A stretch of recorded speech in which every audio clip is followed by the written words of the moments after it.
Congress party 10 ఏళ్ల పాటు ప్రతిపక్షంలో ఉంది. ఈ 10 ఏళ్ల కాలంలో చేసిన పోరాటాల కారణంగానే ఇటీవల విజయం లభించింది.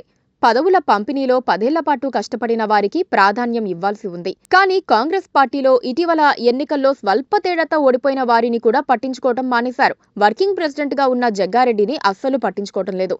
ఈ విషయంలో ఆయనకు కాంగ్రెస్ పార్టీ క్యాడర్ నుంచి సానుభూతి లభిస్తోంది. ఇటీవలే కుసుమ కుమార్ కోసం ఆయన ఢిల్లీలో లాబింగ్ చేశారు. ఎమ్మెల్సీ ఇవ్వాలని చాలా మందిని కలిశారు. కానీ ఆయన సిఫార్సులను పట్టించుకోలేదు. దాంతో జగ్గారెడ్డి తీవ్ర అసంతృప్తికి గురయ్యారు. తన అవసరం పార్టీకి లేనట్లుగా ఉందని ఆయన వ్యాఖ్యానిస్తున్నారు.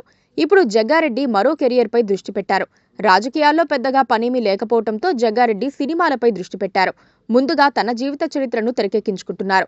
ఈ సినిమాకు సంబంధించిన ఆఫీస్ ని ప్రారంభించారు.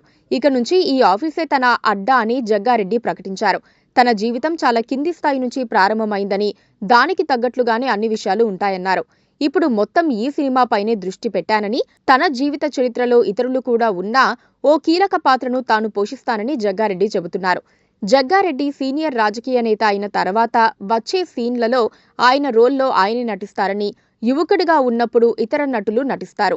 ఇంతకు ముందు జగ్గారెడ్డి ఓ లవ్ స్టోరీని ప్రకటించారు. అందులో తాను నిజ జీవిత పాత్రను పోషిస్తారని చెప్పారు. అయితే లవ్ స్టోరీ కన్నా ముందుగా తన బయోపిక్ ను తీసుకునేందుకు ఆయన ఆసక్తి చూపించారు. సినిమా కథలు వినిపించి రంగుల లోకంలోకి తీసుకెళ్లే సినీ ఇండస్ట్రీ వాళ్లకు కొదవ ఉండదు కాబట్టి అలాంటి వారు జగ్గారెడ్డిని బాగానే మోటివేట్ చేశారని ఆయన సన్నిహితులు అంటున్నారు.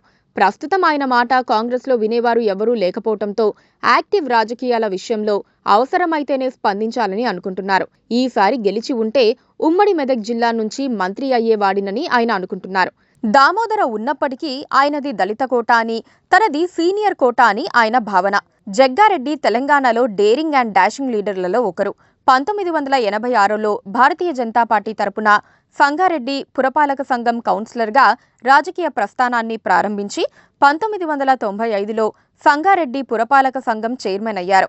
2004లో జరిగిన శాసనసభ ఎన్నికలలో సంగారెడ్డి శాసనసభ నియోజకవర్గం నుంచి తెలంగాణ రాష్ట్ర సమితి పార్టీ తరపున 12వ ఆంధ్రప్రదేశ్ శాసనసభ పోటీ చేసి తన సమీప ప్రత్యర్థి అయిన భారతీయ జనతా పార్టీ అభ్యర్థి కె సత్యనారాయణపై 17,676 ఓట్ల మెజారిటీతో గెలుపొందారు.